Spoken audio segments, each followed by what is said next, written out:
કરજણ નગરપાલિકામાં કથિત ખોટા ઠરાવનો વિવાદ, પ્રમુખ પર સત્તાના દુરુપયોગના આક્ષેપ, સભ્યો અને નગરજનોમાં ભારે ચર્ચા. કરજણ નગરપાલિકામાં સામાન્ય સભામાં મંજૂર ન થયેલા ઠરાવની કથિત સહીવાળી નકલ બહાર આવતા પાલિકાના વહીવટ સામે ગંભીર સવાલો ઊભા થયા છે. આ મામલે પાલિકાના સભ્યોમાં પણ ભારે ગણગણાટ શરૂ થયો છે, જ્યારે નગરમાં પણ આ મુદ્દો ચર્ચાનો વિષય બન્યો છે.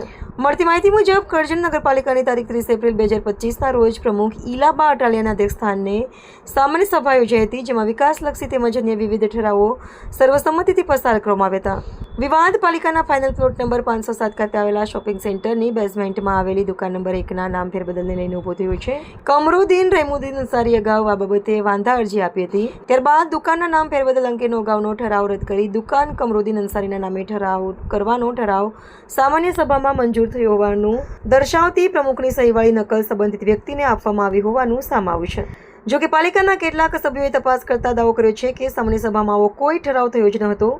આ બાબત બહાર આવતા સભ્યોમાં ભારે અસંતોષ જોવા મળ્યો હતો. દરમિયાન મૂળ માલિકના વારસદારોના વકીલ દ્વારા પુરાવા સાથે પાલિકાના તમામ સભ્યોને લેખિત રજૂઆત કરવામાં આવતા સમગ્ર મામલો વધુ ગંભીર બન્યો છે. ત્યારબાદ મીડિયાએ પણ દસ્તાવેજોની તપાસ કરતા કથિત ઠરાવ અંગેની હકીકતો ચકાસવાનો પ્રયાસ કર્યો હતો. આક્ષેપો મુજબ પ્રમુખની સહીવાળો ઠરાવ તથા મિલકત વેરા અંગેનું માંગણી બિલ મુખ્ય અધિકારી અથવા સંબંધિત વિભાગીય અધિકારીની સહી વગર જારી કરવામાં આવ્યું હોવાનું પણ સામે આવ્યું છે. જો આક્ષેપો સાચા સાબિત થાય તો પાલિકાના વહીવટ અને કાયદાકીય પ્રક્રિયા અંગે ગંભીર પ્રશ્નો ઊભા થઈ શકે છે. આ સમગ્ર ઘટનાને લઈને કરજણ શહેરમાં રાજકીય અને સામાજિક સ્તરે ચર્ચાઓ તેજ બની છે. નગરજનોમાં પણ એવી ચર્ચા ચાલી રહી છે કે ભારતીય જનતા પાર્ટી આ મામલે નિષ્પક્ષ તપાસ કરાવી જવાબદારી નક્કી કરીને યોગ્ય કાર્યવાહી કરાવી કે નહીં. એવું નહીં, પેલા શોપિંગ સેન્ટર નો જે આપણે ઠરાવ થયેલો અહીં બાપુ આવે એટલું આપું છે, બેન બાપુ ને આવે એટલું આપું. પ્રમુખ સાહેબ તમારા અધ્યક્ષ સ્થાનેથી ઠરાવ થયેલો છે. હા તો આવે એટલું આપું. મને બાપુને મેં વાત કરી અમૃત તો બાપુ પ્રમુખ છે અહીંયા? ના હું છું, પણ મારે અહીં આવે એટલા પણ જયેશભાઈ પ્રમુખ છે એને પૂછી જો. એવું નહીં, જે ઠરાવ થયેલો છે બજાર સમિતિનું બજાર હું આપણે શું કહેવાય એવું નથી સાહેબ, પણ એવું કહું છે તમે પ્રમુખ છો અને 30 એપ્રિલ 2025ના રોજ નગરપાલિકા તમારા પ્રમુખ સ્થાનેથી એક ઠરાવ થયેલો છે. નામ ફેરબદલ પ્લોટ નંબર શોપિંગ સેન્ટરની અંદર 507 પ્લોટ નંબરની અંદર. તો શું કહેશો એને લઈને? આ તો હું આવે એટલે કહું છું. કોણ આવે એટલે કહું? આ જયેશભાઈ આવે ને ઉપપ્રમુખ આવે ને તો કહું છું.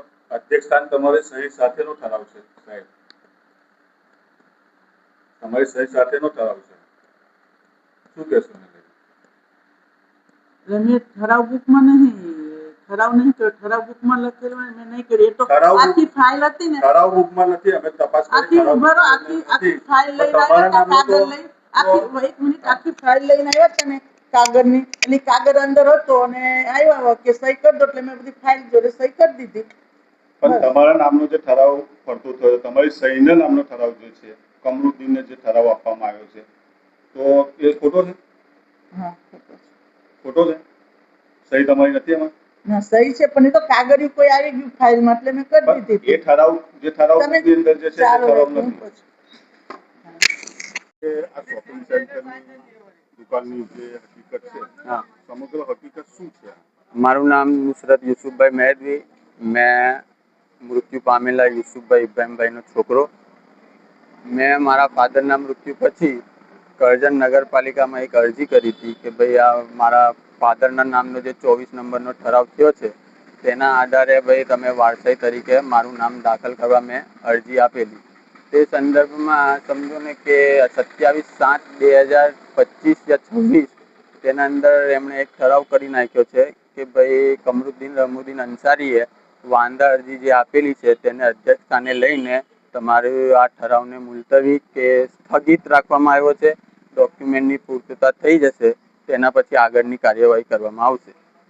28/8/2025ના રોજ કરજણ નગરપાલિકાએ મને લેખિતમાં જાણ કરી કે ભાઈ તમારા ડોક્યુમેન્ટના અંદર પેઢીનામું ઓછું છે.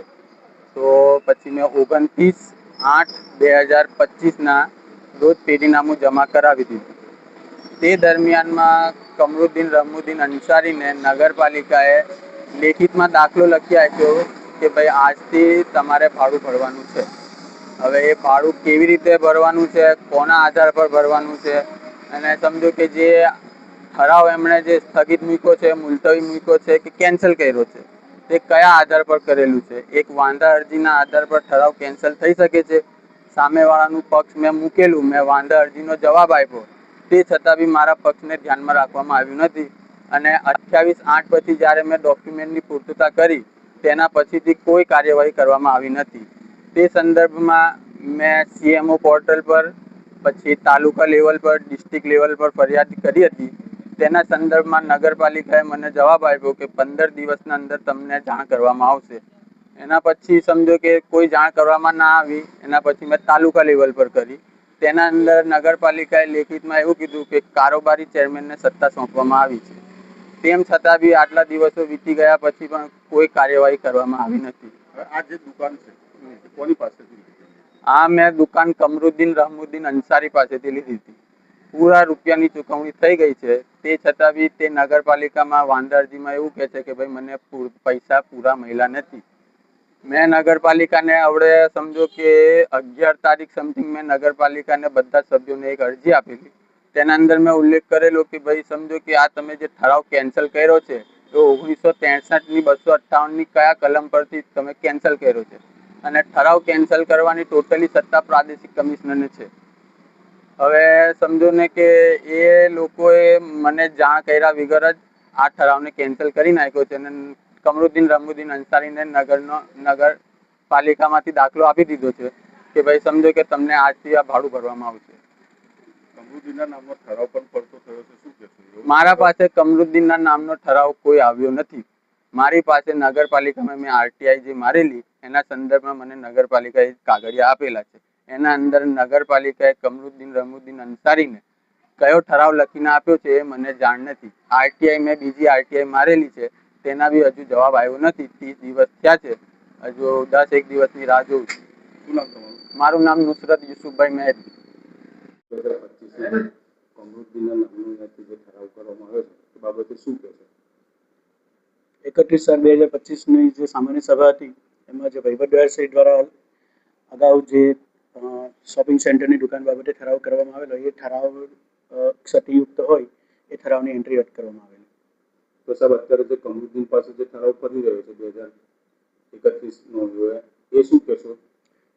આપ જે અરજદારનું નામ લો છો એ અરજદારની અરજી અત્યારે મળેલ છે. એનું નિવેદન લઈને એની સાથે જે એને પુરાવા રજૂ કર્યા હશે એ પ્રમાણે અમે તપાસ કરીશું આગળ એની.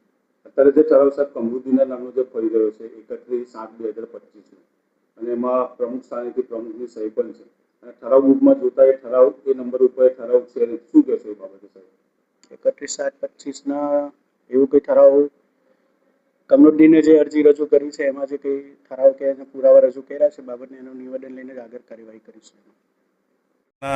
સભ્યો છો અને મુસરત નામના જે ઈસમ છે અને જે શોપિંગ સેન્ટરનો વિવાદ ચાલે છે એના ઠરાવને લઈ અને તમને લોકોને એક અરજી મોકલવામાં આવી છે સભ્ય તરીકે, શું કહેશો એને લઈને? હવે ઠરાવ તો એવો અમારે થયો જ નથી, એવો કોઈ ઠરાવ જ નહીં થયો, એટલે એને અમને બહુ જાણકારી નથી. નહીં, અત્યારે જે બજારની અંદર જે ઠરાવ ફરતો થયો છે 31/2025ના રોજનો, એમાં જે વિવાદ ઉઠ્યો છે અને ઠરાવને લઈ અને જે અરજદાર જે છે દુકાનની અંદર વારસાઈ માટે એને નામાંકન કરેલું છે એને લઈને તમને બધા સભ્યોને અરજી પહોંચતી કરી છે, એને લઈને શું કહેશો? એમાં કે અમે તો આવી ખબર પડતા અમે ઠરાવ બુક તપાસ કરતા આવો કોઈ ઠરાવ થયો જ નથી. જ્યાં ફરે તે ખોટું છે. આપ વિરોધ પક્ષના નેતા તરીકે નગરપાલિકામાં કાર્યરત છો અને હાલની અંદર કરજણ નગરપાલિકાનું જે શોપિંગ સેન્ટર છે તેની અંદર જે વિવાદ ઉઠ્યો છે અને 31/5ના રોજનો જે એક ઠરાવ છે એ ઠરાવ ફરતો થયો છે અને એ સભ્યોને બધાને જે અરજદાર દ્વારા અરજી મોકલવામાં આવી છે એ બાબતે શું કહેશો તમે? હા, દરેક સભ્યોને 28 સભ્યોને નોટિસ આપી છે કે ખોટો ઠરાવ થયો છે, પણ એવો કોઈ ઠરાવ થયો નથી. ને તપાસ કરતાં મને માલુમ પડ્યું કે ત્યાં તપાસ કરી એવો કોઈ ખોટો ઠરાવ કર્યો નથી.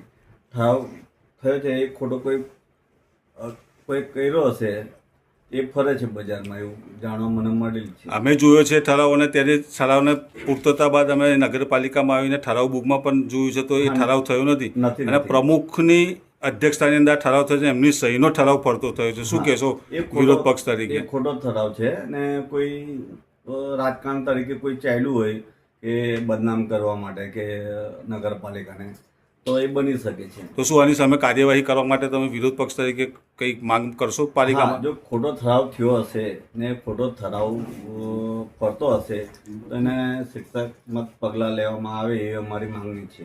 શું નામ છે તમારું? મારું નામ દિગ્વિજયસિંહ રણજીતસિંહ અટોદરિયા.